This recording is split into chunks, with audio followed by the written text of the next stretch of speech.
Paranormal Karen, she's so spooky. Paranormal Karen, funny too. Paranormal Karen, she's so spooky. Oh, and did I mention she's funny too? Yeah, cha-cha-cha.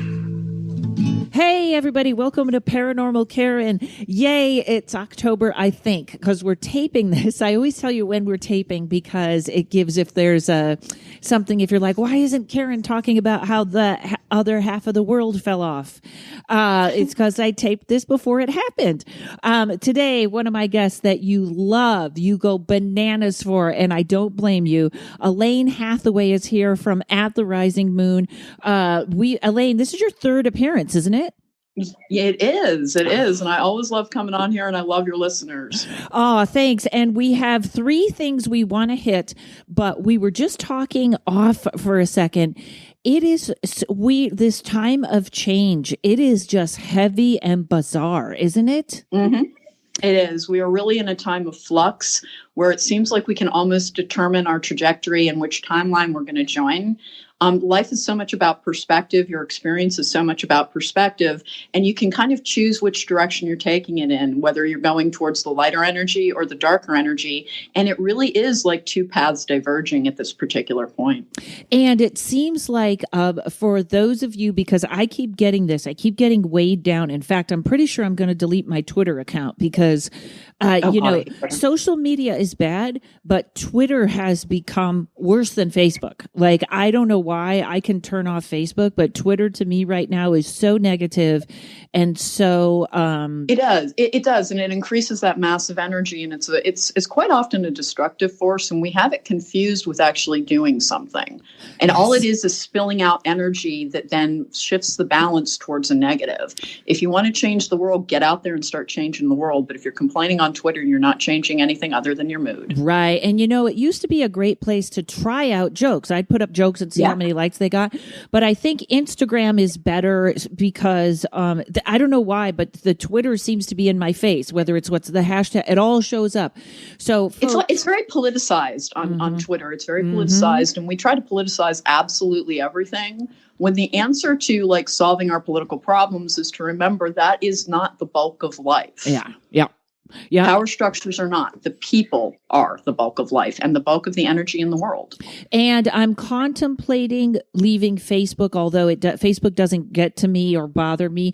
But I know Sonia, my publicist, is going to be like, no, you have 10,000 people on Facebook. But folks, if you can follow me on Instagram, or if you can just sign up for my newsletter, that is non-evasive. It's non-political. It just shows my dates and what's coming up. So if anybody can make that switcheroo for me, I'd appreciate it. But I only have like 2,000, 3,000 on Twitter, so it's not going to be a big thing.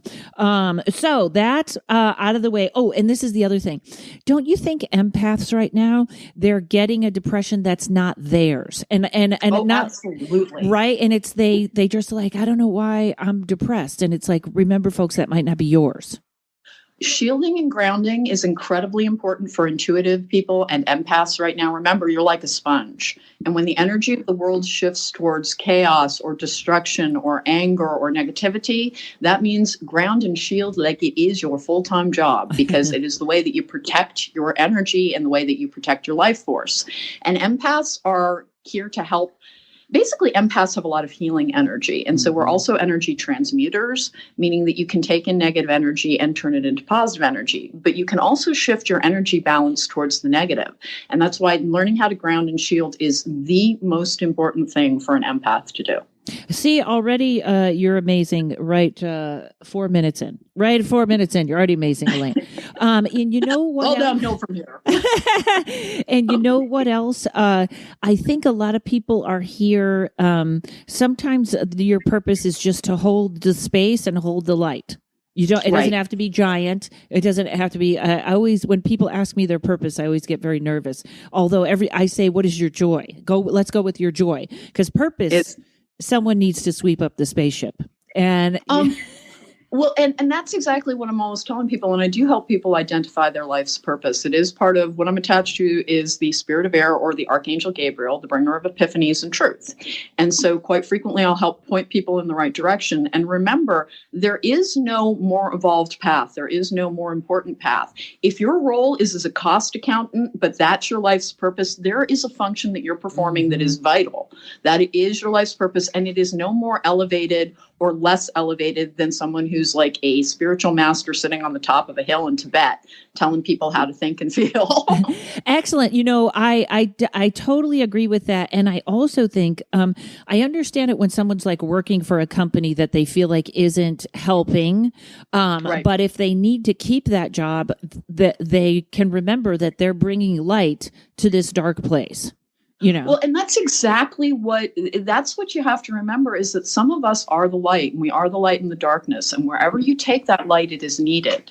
And it does not matter if you are a busboy or you are the CEO of one of the biggest companies in the world. If your function, if your purpose, if your life's energy is to be dedicated to adding light, you are in the right place. Sometimes we need to take a turn and go towards it because we can become overwhelmed with the dark energy that we're trying to transmute. And that again goes back to making sure that you're adequately protected and practicing, good alignment too. Yeah. And we got some stuff coming up and, nothing I don't feel like to be afraid of because I feel like fear is, especially on Twitter, fear is what's driving that hate.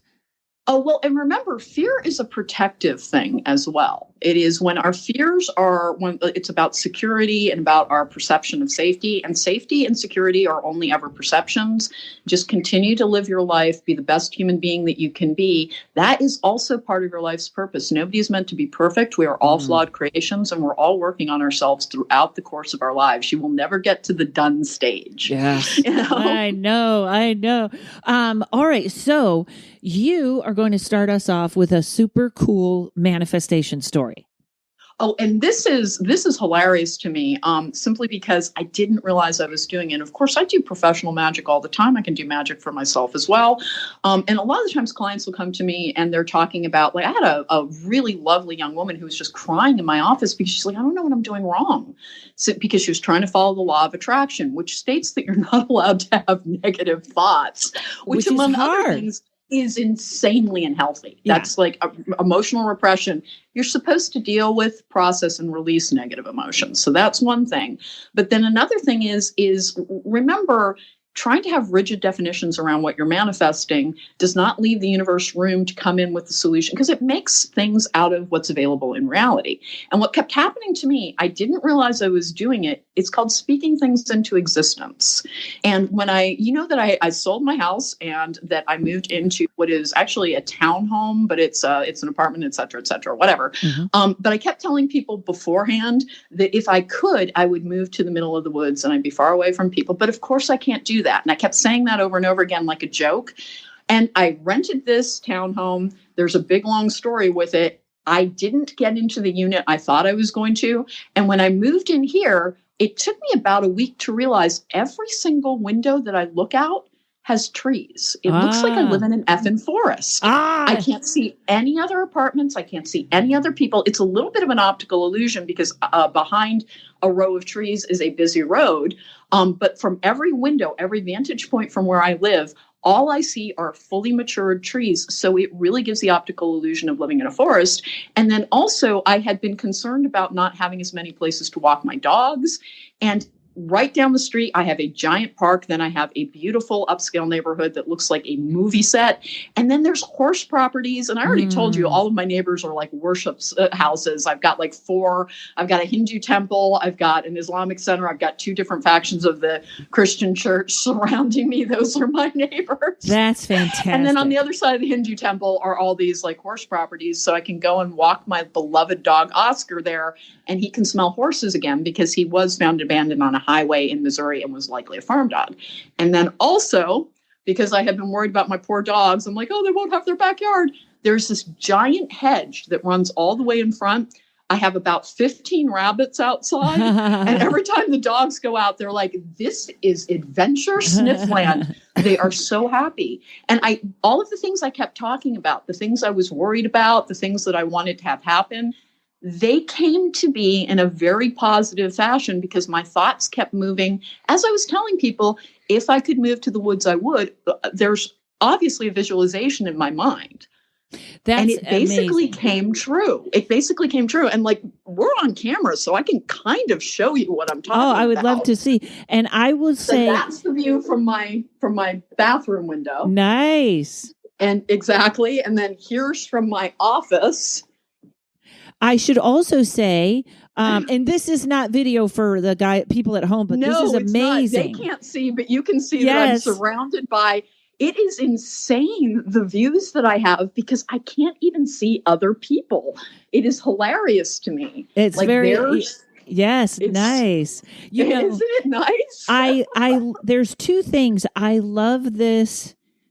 And the reason is because sometimes people really want it to be like, I do know one great affirmation, and it's one of the few that I totally am on board with, because I get, with affirmations, you get confused. You don't want to say I want, because then you're wanting and not being, or stuff like that. So I love that how you said, because I will start saying, if I buy a house, it's going to have a yard where I can have a garden. And that's what the point of it is when you're trying to bring things into being, it's not about desire and need. It's, if I could have what I want, if I could, then and visualizing it.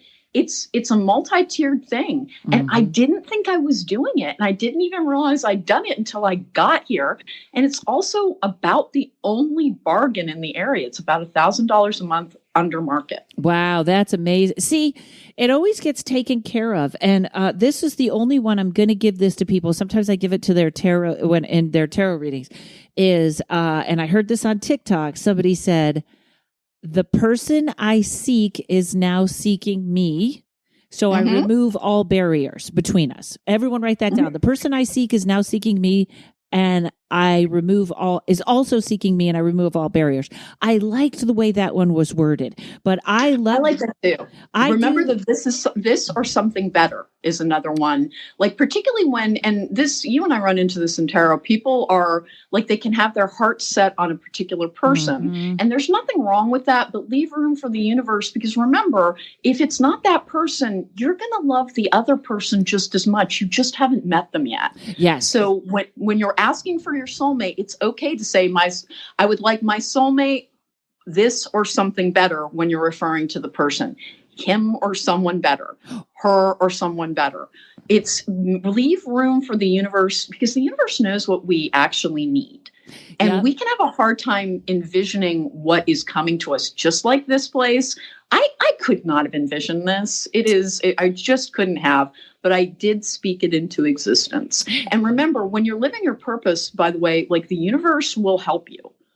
You are taken care of and you're protected. It doesn't mean you will have an existence free of calamity and difficulty and obstacles. We need to be challenged in order to grow, and we need adversity.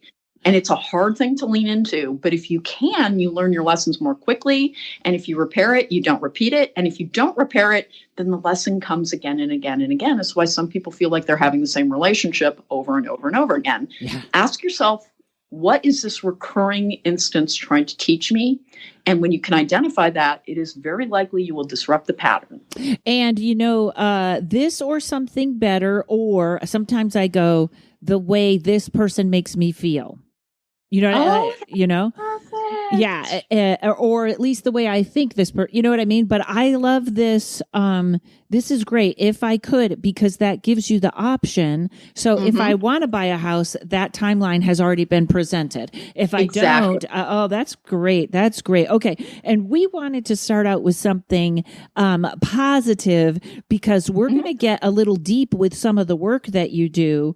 Right. And it's going to be, folks, two topics that come up all the time. Alane works with a lot of trauma survivors. I do. Which is excellent. And we're going to do something on codependency.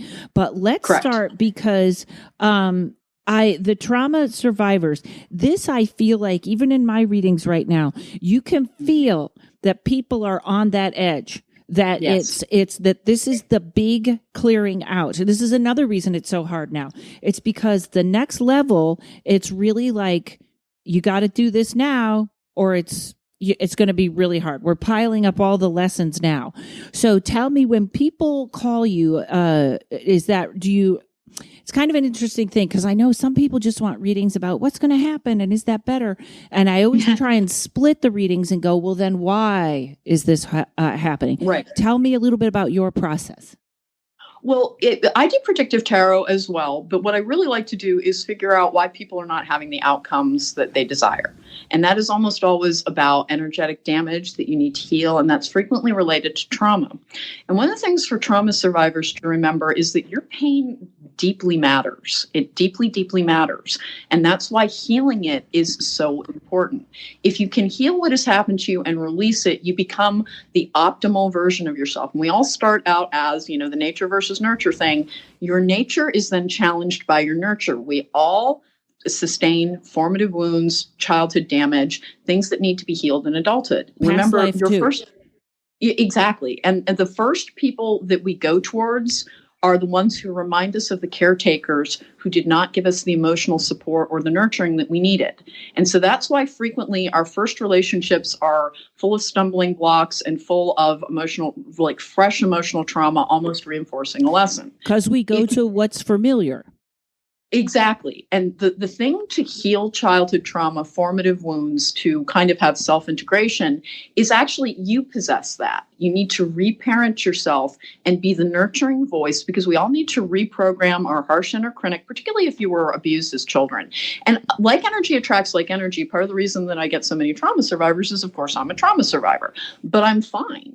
I did have one of those epically bad, almost comically, where you're written by Dickens type of childhoods, but that's okay. It is one of the things that taught me all about the impact that kind of damage can have going forward, and it helps me help other people, and I've learned how to heal it as well.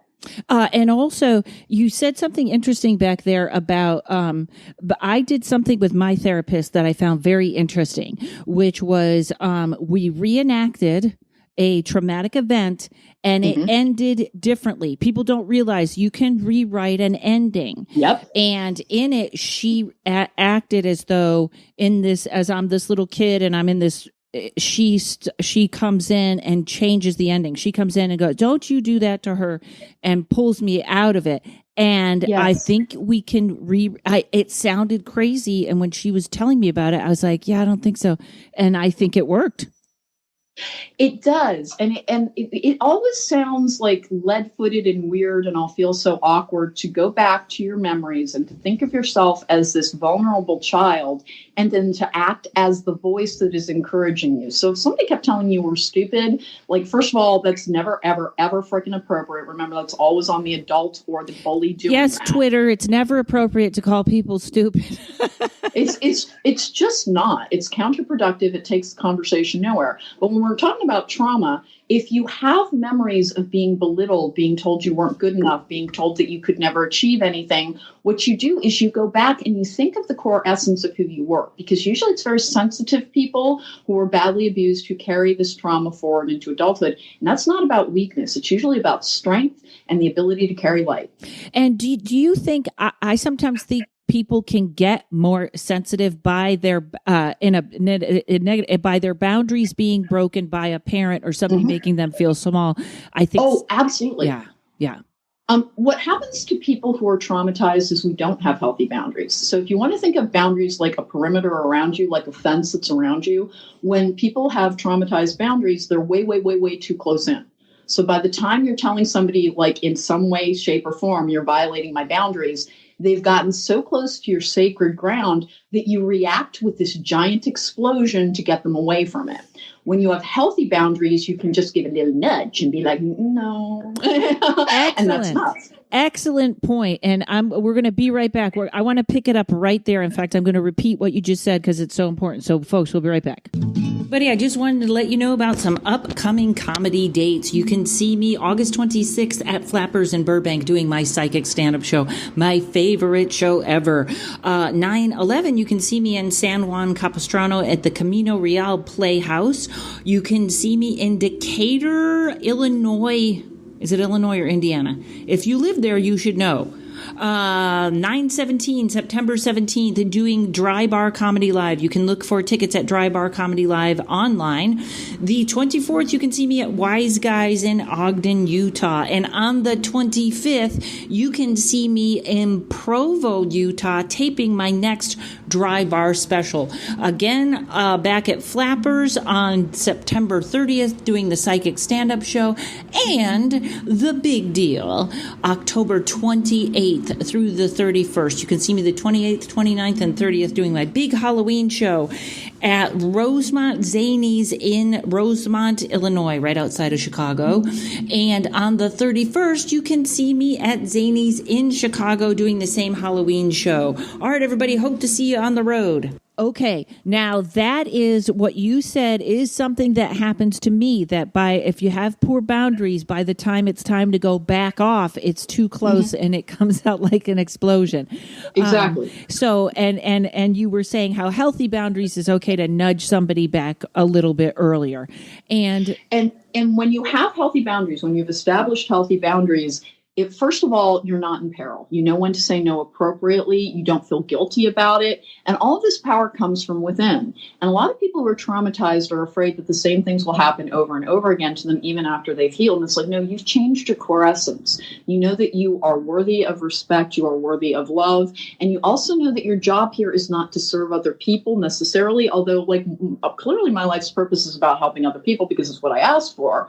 But that doesn't mean that I don't matter or that I don't have a right to my own sacred space that other people cannot infringe upon. And doing that, being able to say no appropriately in a healthy fashion, it doesn't damage relationships, it doesn't damage you, and you will not be left devastated or shaking or any of the things that people who have PTSD it's almost like a plague.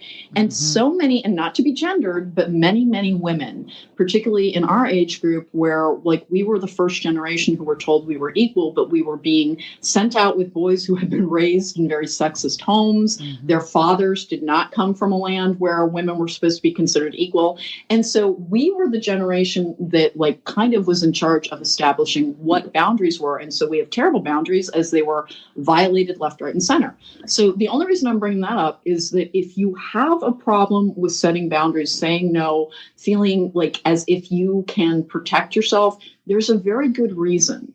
It is not that you're weak. It is not that you're damaged, and it's not that you're crazy. We live in a patriarchal society, and that is about imposing power on other people. It has nothing to do with gender. It has to do with an overreaching power structure.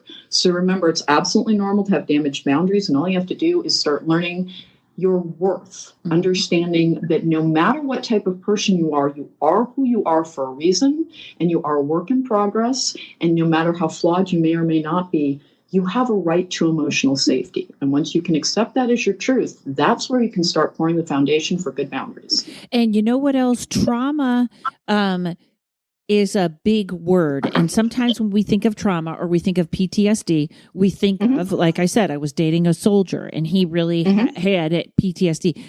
He seems to only be able to handle this day. Like I can only go this far into this day. Right.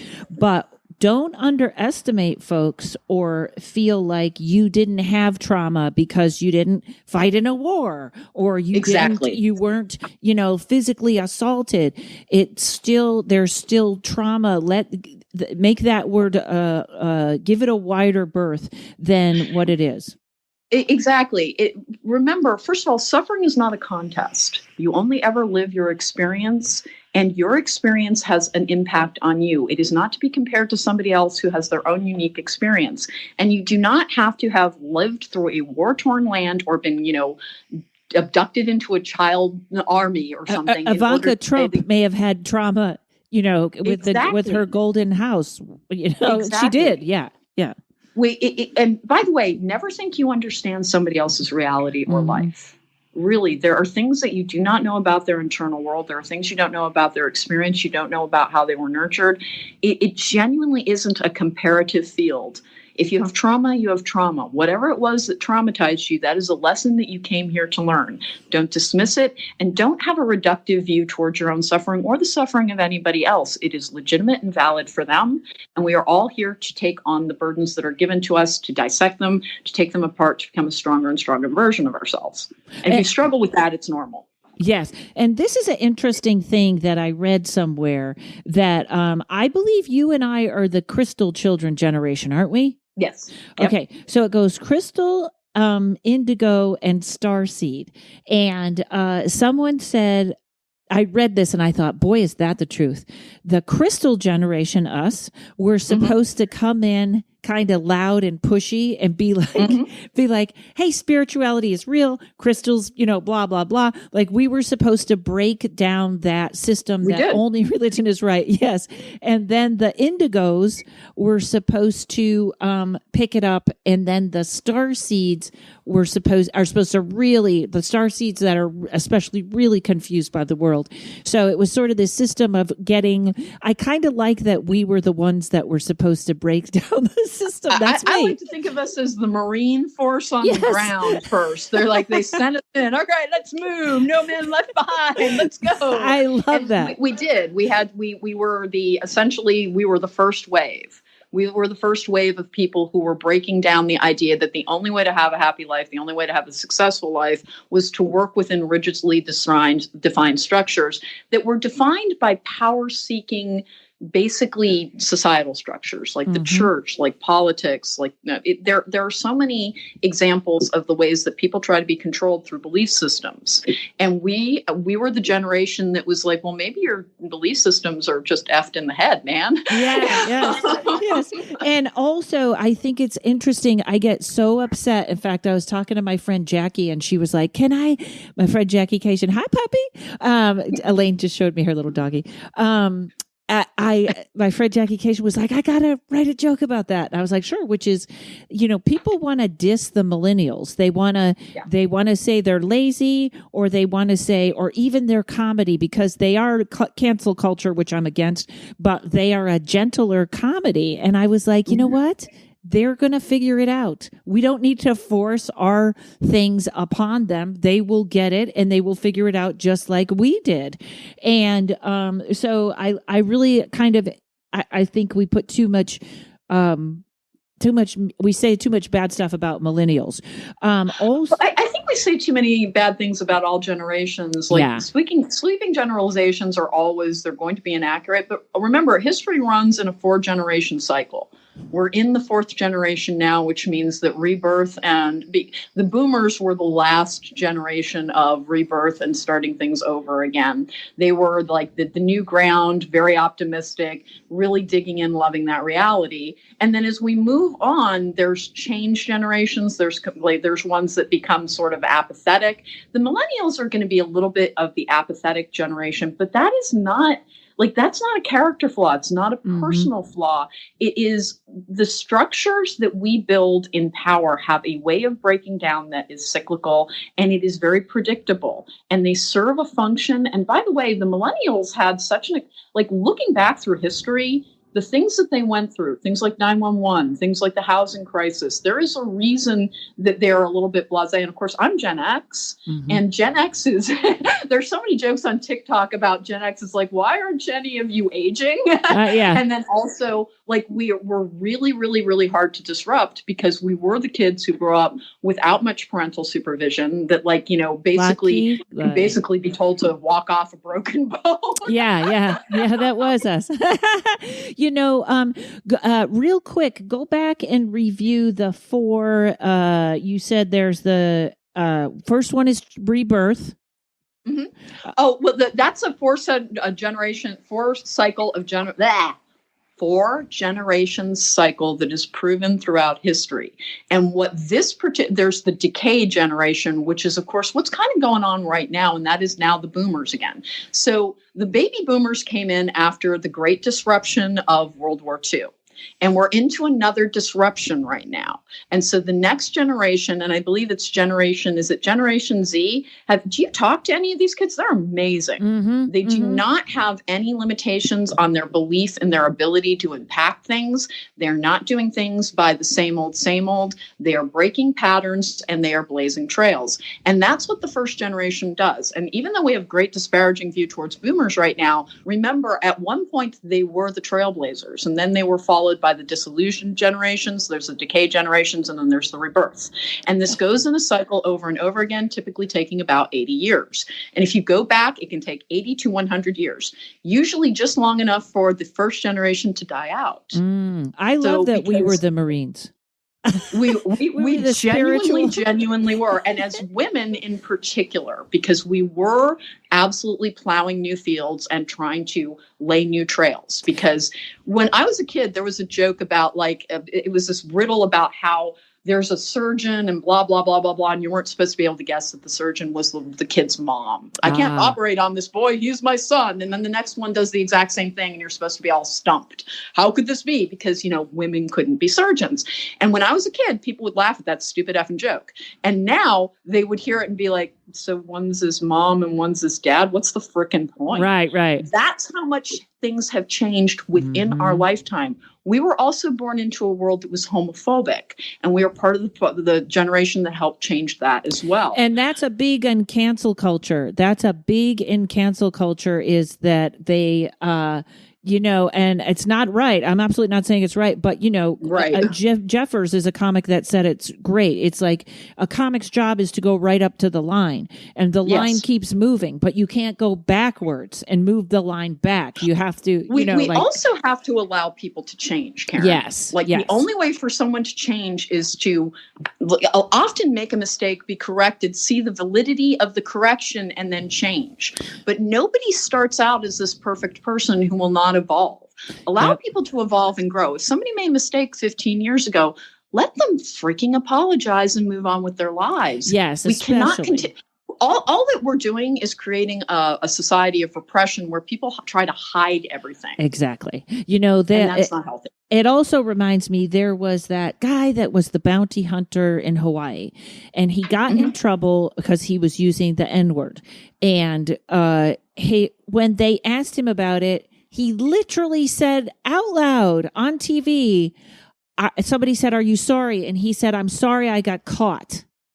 And I thought, that's not changing. It's not. You can cancel him. I'm okay with you canceling him. Yes, that's dog bounty hunter or whatever the heck his name is. Right. But here's like a really good example of what we're talking about without being about, how cancel culture has taken a good idea and taken it into a toxic direction. Tom Petty, who died a couple of years ago, and one of the few celebrities that made me kind of like a little bit of heart sore when I heard he had passed, because what a great talent. Well, when he was younger, Tom Petty and the Heartbreakers, they used the Confederate flag a lot, and they used it in album covers. And when he was asked about that in the mid 2000s or so, he had the best response in the world. I was young, I was stupid, I didn't think about the connotation, and I apologize. And that might be a little bit of that may not be a verbatim quote, but that was the spirit of it. He owned it. He said that when he thought about it, he was horrified, and he asked for forgiveness and moved forward. And it wasn't even a blip on the screen because of the sincerity of what he was saying. The other thing is don't try to justify things. Just freaking learn. Yeah. I remember Roseanne, one of my favorite things before she's kind of crazy now. Yeah, I guess everybody knows that. I hate saying bad things about people, but she's really crazy now. But she, when she was at the height, and for some reason she was the Inquirer's target all the time.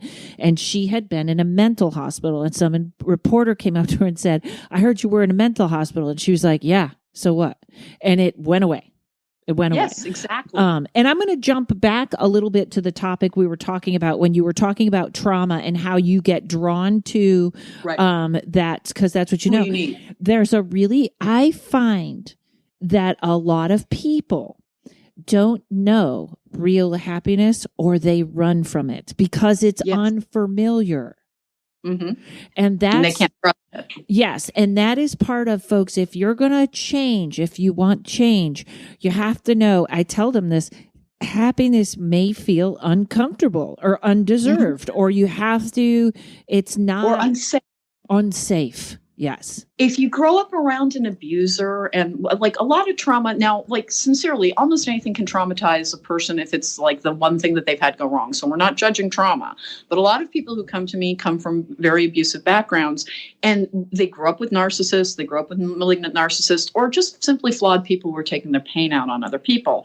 And the reason that happiness feels like they get on edge, they get anxious, and they feel, if anything, terribly unsafe is because they would have been punished for positive emotions. Abusers do that all of the time. So if you have trouble standing on ground and saying, what a beautiful day, look, that was a hummingbird, what a gorgeous afternoon, because it feels almost like you're inviting calamity or the hand of God gets smushing you down like a little bug. The other shoe's going to drop. That is not the world. That was your formative experience that taught you that. You can have a different experience now because you are with power. You are not at the whim or the mercy of anyone. And in every situation, because like somebody's hearing that and going like, hey, I didn't lose my job on purpose. That like things can still be visited upon us, but the way we receive them, the direction we take things in, we always have a choice. I call it choosing your emotional direction. And that has nothing to do with emotional repression. If something sucked and made you cry and dug up every past wound, let yourself feel it and let yourself release it, identify where it was coming from, and then choose a new direction with that. And I'm always giving people these little tools about how to, and it's from cognitive behavioral therapy, about how to mood manage. If you have trouble trusting happiness, remember, you have an incredible track record with solving your own problems. You have your best ally with you at every single second and every single turn. Anything that comes up, you can handle. It is safe for you to be happy because you are the person who can protect that happiness. And it is partially a choice and it is partially a mindset. And you can look at a situation and find everything that's wrong with it, or you can look at a situation and first count everything that's great. And then you look for the things you'd like to change, not the things that are negative, not the things that are poisonous, but rather, this is wonderful. I'd like to improve that. Yes. And also that feeling of the other shoe's going to drop all the time. I remember when I was a kid, I was doing something with my mom and I said, this is really fun, or something about being happy. And she said, don't say that, you're going to make something bad happen. Yeah, that's superstition. And it is also like, remember, it's bad programming. It's very bad programming. And we have some things that through the societal connotation had the emotional tone changed. For instance, when somebody says count your blessings, they're not telling you to quit complaining where they shouldn't be. What they're trying to tell you is that's the way to raise your vibration. Count your blessings. Mm-hmm. Look at what's good. You'll feel better immediately. And find 5 things in your environment that you love, that you enjoy, 5 being the energy of change. It is one of we have little mind programming tricks that we can perform upon ourselves. Mm-hmm. It's not about denying reality. It's improving the reality that you have. Yes. And I know that sometimes, people like that when you said, well, the person said, well, I didn't mean to lose my job. Well, that you please feel that anger or whatever in that moment. Exactly. And then remember, because sometimes if you've been complaining about this job and you want a new job, you may have subconsciously done it, or the universe may be like, this is not where you're supposed to be. Give yourself the anger or whatever with it, and then move into something better must be coming, or I've been guided this way. And also, all this that we're talking about fixing trauma, I want people to know, I truly believe this. Healing is happening faster now. Like yes. it used to be years of therapy. It's accelerated. It's accelerated, and you can accelerate it by being transparent, being who you are, being like, I'm a human being that made a mistake. Everything, we have so much power over our experience, and we don't think of it that way because we start out powerless. As small children, we are at the whim of other people. But remember, when you grow up, when you have more power, you have the determination of your own mind to shape the experience that you're having. And healing is a choice. And you said something just a couple seconds ago that I really want to revisit for a moment. The worst thing that happens to you is directly related to the next best thing. The greatest thing that will happen after that had to have that calamity in order to have that boon to your existence. And because you know me, like I can kind of shorthand this, but when you first met me, I had been through horrific amounts of trauma because I would not listen to my guides and leave my husband. I kept being told, you're a shaman, you're a healer, get the heck out there. From a bunch of different sources for 15 years, I would not listen. And my life got blown up because I needed to be in a different point and a different time. And at the time that it happened, I never would have believed it was because there's a bunch of people who need you and you need to be accessible to them. And you're in 2 short years, you will be saying, oh, thank God all of that happened. What a miracle. What a transformative experience. When at first I was like, can I just die? Yeah. Because it was that hard. It was that hard. But if you give it time, if you keep telling yourself all suffering ends, this will continue to get better if I keep trying, if I keep going forward. Healing is a process. And what people don't tell you about healing is it hurts at first because you're examining your pain and cleaning out your wounds. And it will be difficult, but it gets better steadily if you keep going forward, if you keep trying. We are amazing creatures. When we're talking about manifesting earlier, what you can do is the energy that is available to you. We all have the ability to bend reality because the way we perceive it is the way that we feel it. Look for that which is good. Look for that which is positive. And it is not about ignoring pain or negativity. It is giving your life balance so that you have the strength to heal that trauma. You have the strength to make the changes that you want to. And know that change takes time and things come to you when they're meant to come to you. Things were a little slow for me in the middle of my divorce battle in terms of like professional development. I'm like, well, if I'm a healer, why isn't everybody showing up at my door right now? It's because, I had one more Marine battle to fight before I was going to fully available. And it makes perfect sense to me now in retrospect. Also, the other thing to remember is your guides are never doing anything to you. They work with our choices, not the other way around. They are always trying to help you have your best outcomes. I meet a lot of people who get incredibly angry at the divine, incredibly angry at their guides because of what has befallen them. And they're not, it's because they don't feel safe getting angry or hurt at the people who actually caused the problem. And that is another trauma response. And I want to throw this in really quick before we take a break and come back with the next topic that y'all are going to want to listen to. If you want change. That's it. Like I had to, I sent this to my friend. If you haven't made a choice, you have made a choice. You've made a choice to stay where you are. And I know how hard change is, but you know what?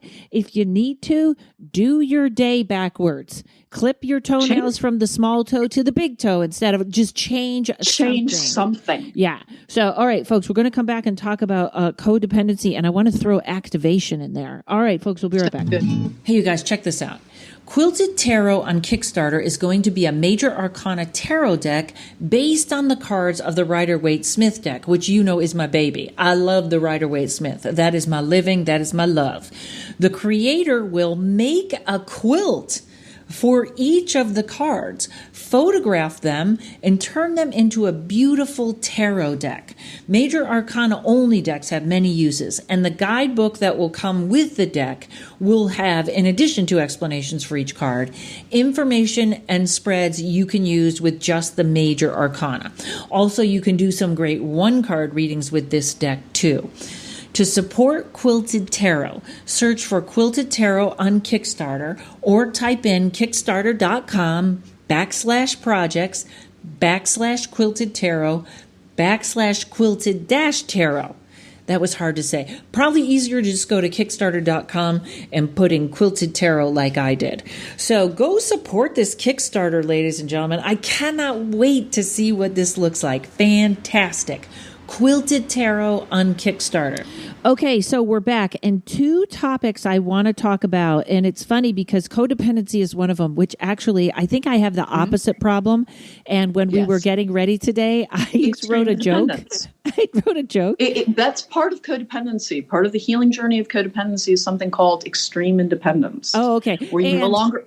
Go ahead. It's part of trauma healing. It's a very normal part. I call it avoidance disorder. So I wrote, my husband and I both suffer from avoidance disorder. That's why we've never met. So remember, that'll be your twin flame. Made from the same energy. I don't know where you are, baby, but I got your back. I love you, but I'm also fleeing your presence. Yes, exactly. Well, I think that's what my soldier just did. I think he was really not. It wasn't a love affair. We had just met, but I could already see anything remotely close was just terrifying and triggering. Yeah. Well, here's the thing: codependency. First of all, people think it's an insult. It never is. It is just basically a label, a tag, a description of a relationship dynamic that is formed in childhood almost exclusively. And there are different levels of codependency. In its most benign form, codependency is limiting. And codependency is where we do not have belief in ourselves as an independent person, where we need to have somebody, it can be a family member, it can be a friend, it can be a romantic partner, that we feel like we're sharing everything with, or that we see our worth in their eyes. We have trouble seeing ourselves as being deserving, being whole within, as being enough as we are. And that comes usually from formative damage or the relationships that surround you, because I see it in people who their parents were just so into each other. And there are adorable stories of people being married for 60 years and then one dies and the other one follows 6 days later. And whereas that is adorable, it is also a form of codependency. It means that your life source has been intertwined with another. Now, that's an adorable form, but there are very, very toxic forms in which you cannot leave somebody. And again, it can be about family members, it can be about friends, and it can be about romantic partners. It is almost always a trauma response, and it functions a lot like an addiction because it is need-based love. You need the approval, you need the presence, you need the support of another person. We are always able to accept support, but we're always able to provide it for ourselves as well. And I had that guy I was seeing in Costa Rica, and he was taking care of his mom, and I know he was doing a great thing, but the codependency was crazy, and I don't know if she had dementia or Alzheimer's. She was like a child, but he was so codependent, and then. And every once in a while, I'd say to my friend Brian, "Oh, Neary's back," and he'd say, "Oh, did he break up with his mom?" No, it's true, because we've talked about that too, and there's a couple of details there that it's that is codependency at a very deep and profound level. Yes, and it comes from a loving place. But codependency in its least toxic form is limiting, and in its most toxic form is absolutely destructive, paralyzing.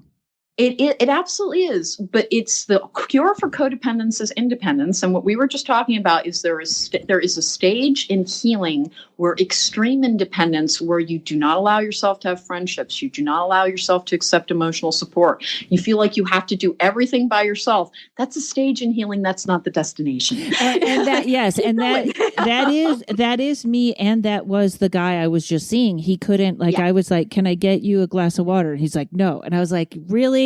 You can't, he couldn't." Not even a glass of water. Yeah. I made him a lamp, and he was like, "What?" Because I make everyone a lamp. You have a lamp. I make lamps. Did you get a lamp? I love my lamp. I love my lamp. I love my incense burner too. I downsized a lot, and both of those came with me. Awesome. Folks, I take old bottles and I drill holes, and you can either make a great incense burner where the long incense goes in down, with a little key ring and a lamp of fairy lights. And I had some extra fairy lights, and he sells whiskey. Oh, it was he couldn't accept. He was too independent. Oh my goodness. But I do that too. Really, really hard. But it's also a stage in trauma, and it's about making yourself a whole house again. And at that point, you're supposed to be and now I'm having an open house. I'm opening because I know how to protect me. But some people get stuck in that energy of protection. Now, one of the things that I kind of wanted to address is that so often, particularly in a society that patriarchal societies are going to tell you that you need a partner for very obvious and power structure reasons. Women in particular, I'm not trying to be gendered, it's not seen as much in younger women, but in women 40 and above, we have a hard time thinking that our lives are complete unless we have a romantic partner. Or a that child. Comes from a side. Exactly. And so it can be very limiting to believe that your worth is held in somebody else's view of you. And that's what always needing a partner is about, feeling like you're not enough by yourself. And it keeps us from remaining single until we find the right person. It leads us towards trying to make somebody who's a little bit passable. Like if I fix this, if I tweak that, if I do the other thing, they'll be the right person. It never works like that. We always evolve and grow and need to make changes and have consensus and make compromises within relationships. But you should not accept someone into your life who is damaging or triggering or in any way, like not in alignment with your emotional needs, because you think that you need a person to share your life with. You have you. You are always your best partner. And as you are complete, then someone will come and join you and they will be complete together and you can share your lives. It's not about never being allowed to have a human. It's about being the best human you can be, and then you get the best pairing that you can have. Yeah, there's a lot of I forget where they were, and it may have been, I may have found it on Twitter, but somebody was listing toxic, like small toxic, passive aggressive things that are really actually very mean to women. Like, so why aren't you married? Or like they're very normal. You never questions. found the right one. Never huh? found. Yeah, like I threw a bunch of them back because my God, were they not right? My wonderful friend, I hope she's listening. Susan Rice is so funny, and whenever people asked her why she wasn't married, she'd always went, "I forgot." Oh shoot! I knew there was something on that list. She's so funny. I hope you're still listening, Susan. Also, before we, I want to throw just the phrase "twin flame" in here. Yes. Okay. Let's put that in on this conversation, because people. There's two words I wanted to throw in: activation. You can be activated by another person, and twin flame, which seems to be this out of control sort of. I never thought yes, but it's almost it's such an extreme. It's such an extreme difference. Okay, so here's the thing with twin flames and codependency. First of all, if you're codependent, your twin flame is going to be codependent. Now, here's the other thing, though. If you are codependent, you can mistake reacting to the energy signature of someone who reminds you of your abuser as being a twin flame, because you have that need-based thing. I felt so drawn to them. Time stood still. It was like I was lost in their eyes. It's like, okay, are you healed? If you're healed, if you have dealt with your trauma, then that person is likely your twin flame. If you're not healed yet, you need to heal. And if the connection is still there, that is a true twin flame connection. But what frequently happens is people will have that twin flame. It's my twin flame. It's my twin. Because twin flames can actually, the concept can hide toxicity. Sometimes it's twin flame. Sometimes it is a toxic codependent reaction. And it doesn't mean if somebody's hearing this and they're saying, but I met my twin flame, screw you, I love them. I'm not debating that. I'm not in any way negating it either. What I'm saying is, are you sure you're healed? If you are still dealing with pain that has to do with your view of yourself as imposed upon you in childhood, and it can be from your family, it can be from bullying, it can be from society as a whole, it can be because you have emotional difficulties and chemical imbalances that causes you to have differences. If you have healed those things, if you have come to a place of alignment and acceptance of self, and you meet somebody and you have that, I am lost in you, that's your twin flame, and you're made from the same energy. If you meet somebody and they trigger the trauma response that you are unaware is a trauma response, it is just pointing towards what you can heal. In either instance, your twin flame is highlighting parts of your soul that need to be looked at. So in the healing instance, you're not always meant to be with your twin flame. Sometimes you are, and you cannot be with your twin flame until everybody involved has all of their work done. And you and I have, that I have a twin flame, and it's a real twin flame, but that poor man is so effed up, God knows if he'll ever get to me. And that's okay. That's okay. I've done my stuff, and that connection will always be there. And I hope that he gets his butt in gear and gets over to me. And if he doesn't, then I'll simply, I'm receptive to other people. And that's what you need to remember with twin flames. They are not better than soulmates. They are not always a true twin flame connection. Make sure you examine your emotional world, the way you view connection and the way you view love, to make sure that you've got it on a healthy ground. And if you don't, work on that. And if it's still really your twin flame, because unfortunately, if you are codependent, so is your twin flame. It can be, it's not a simplistic concept. There's a lot to it. And if you feel like you've met your twin flame, that is a really, really good call to take a very good look at you, where you are with your life path, what you're trying to do, if you need to heal anything. Now, if you do all of that examination and you're like, no, that person, no, it's still there. I see their flaws. I accept them as who they are. One of the hallmarks of codependency is you fall in love with the narrative of a person rather than who they truly are. You kind of tell yourself a story about they're doing this because of that. They're doing that because of that. And it frequently is excusing away abuse. You really often are reacting to an energy signature that reminds you of the person who did not meet your formative needs. Sometimes that's a twin flame, and sometimes that is really the person that you are meant to be with. And you will know because you're dealing with very similar issues. Romantic love actually has not always been a concept. No, and I was just thinking about that earlier. Yeah, it was not just arranged marriages, but also really great relationships are the ones no one wants. Like I always tell, it starts out slow. You get to know the person. I could live with this. This is working. They're not triggering me. That takes a while. There's an old saying in therapy. If you look across the room and you catch someone's eye and you fall blindly in love, run the other way. Yes. But we always want it and people will get, I had someone that got very aggravated because she was like, when is my twins, coming? And I was like, this is work.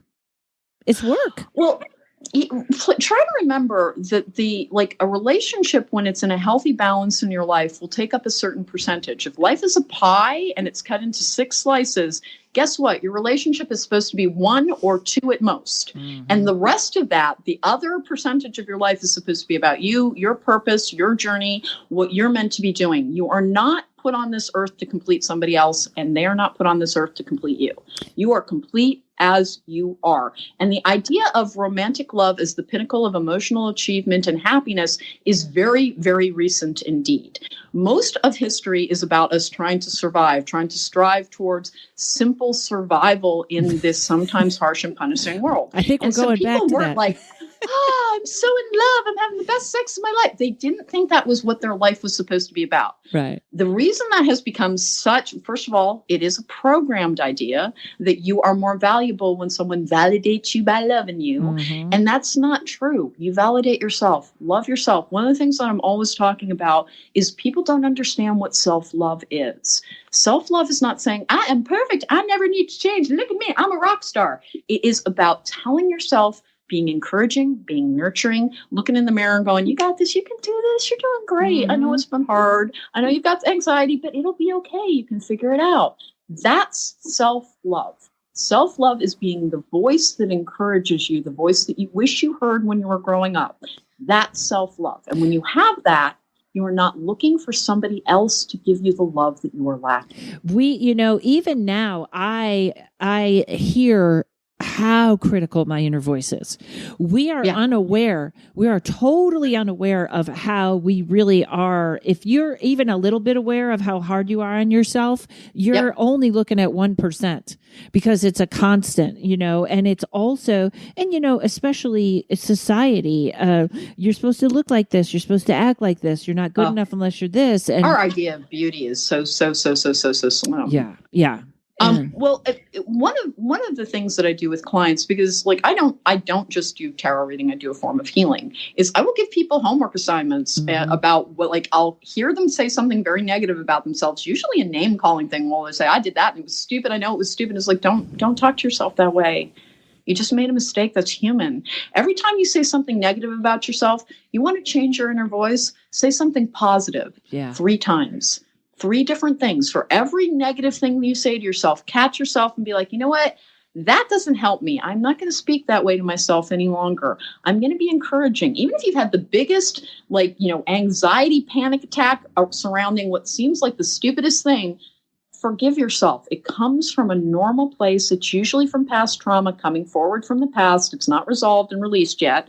Be kind to yourself. Be encouraging. Tell yourself you're doing better every single day. You're looking good. Look how wonderful you look. You sincerely Be as kind to you as you wish somebody else was being to you. And by the way, most of the time with that harsh inner critic, we're saying things to ourselves we wouldn't in our wildest dreams ever say to another person. Yep. Well, that's a sign. Like that's if something is leaving your mouth that you are directing it towards yourself, if there is any part of you that says, I would never say that to my best friend, please do not say it to yourself. Yeah. It's not about denial. We can grow through kindness. We don't have to grow through criticism. And, that goes back to the point of if God put you here, hey, there's a reason. There's love. You were put here because you were loved, not to be punished. Well, and I'm always trying to explain to people that very, very powerful people who have that ability to transmute energy, the light workers among us, the star seeds, all of the people who are here to try and correct the energetic imbalance that exists around us, we are frequently given very traumatic childhoods because we need to understand what an abuse of power feels like. If you are a powerful person, you are likely, and we also always have an opposing force that's trying to take us out. You've met mine. It's a booger. None of us like it, but it tries to come through friends and all kinds of situations. And I'm always trying to hold it at bay. And it's coming for me in the exact same energy that I'm able to give. So I'm able to give this very high level healing energy, which means that there's a slightly destructive force that kind of pursues me around, but I can handle it. Yeah. And here's the thing to remember. If you've had a painful existence, it is not because God does not love you.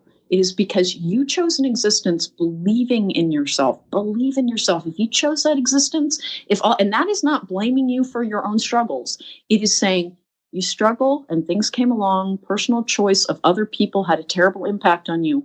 Please understand that you knew at a different point in time, I can do this. It's going to be challenging. It's going to be hard, but I'm going to take it on because my purpose is important enough. What I add to this greater collective, what I add to this greater whole, I was willing to do this. Know that you are brave, know that you are strong, and know that it is purposeful. The divine never just kicks our butt. There's a reason that we knew we could overcome it. Look deep within. There is the strength, there is the courage, there is the light. And that seems like a good note for us to end on. And also, I want to say, if you cannot be a healer and come from a perfect childhood. It doesn't happen. Nope. It's like comics are known. People, first of all, the idea that comics commit suicide more than others people is wrong. Like they always do. Look at the sad clown. And that's actually wrong. Statistically, it's even wrong because the comics kill themselves the same amount as everybody else. But they do tend to come from trauma because you have to be able to, that's how you connect to your audience by their trauma, yours and theirs. And it doesn't. Well, isn't there a saying that all comedy is tragedy with time and distance? Tragedy plus time equals comedy. Yep. And that's the other thing. Comedy always has a victim. A joke always has a victim. So sometimes it's ourselves. Too often it's pointing at someone else. But here's the weird thing. And then this is nothing, but comedy used to always say punch up. Somebody that's above you, somebody that's exactly. Otherwise you're bullying. It's getting punching down now. It's punching down. And that makes me sad. But Alane, fantastic as always. Tell everyone where they can find you, where they can book a reading, where they can watch your YouTube. Tell us everything. My YouTube channel is Cronecast, one word, Cronecast. It'll try to correct you to Chromecast. Don't let it. Cronecast, and then At the Rising Moon, all as one word. And then my website is attherisingmoon.com. And then you can find me on Instagram as At the Rising Moon as well. And I absolutely love everybody I meet from your show. Karen, thanks. like one of the things that's really, you're a good voice in this world. I hope you know that. People love you so much. Thank you.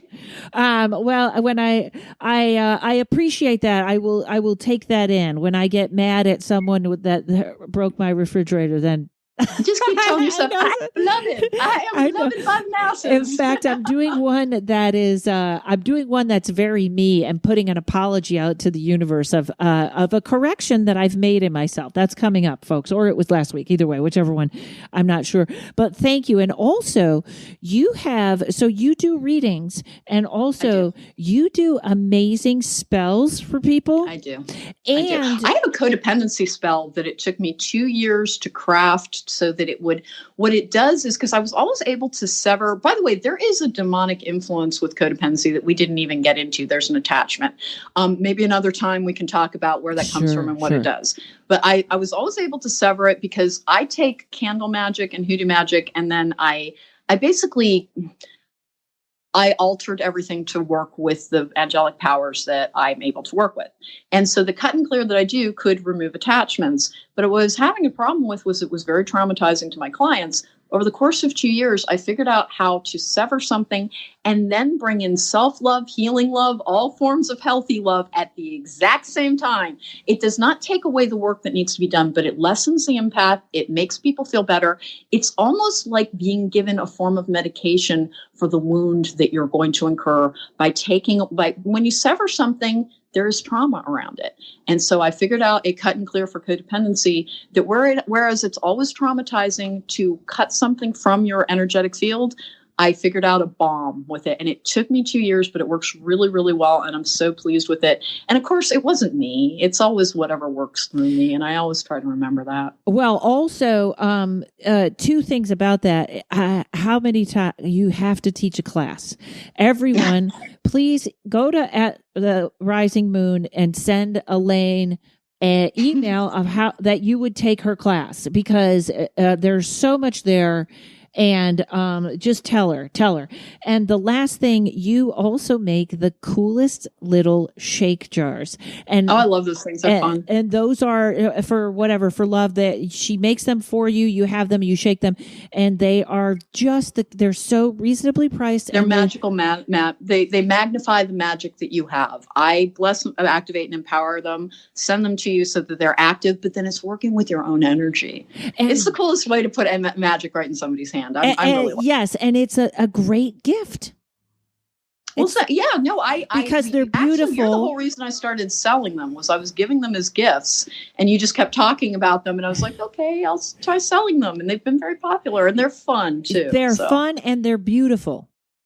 They're a beautiful, beautiful gift. So everyone, go tell Alane she needs to start a class at therisingmoon.com and Chromecast with an N on YouTube. And thanks for hanging out with me, Alane. It was really good to talk to you again, Karen. Thank you, and take care, everybody. You got it. And everybody, thanks to Mike at Uno Rising Media. I'll see you next week, or maybe I'll see you on the road. Take care, everyone.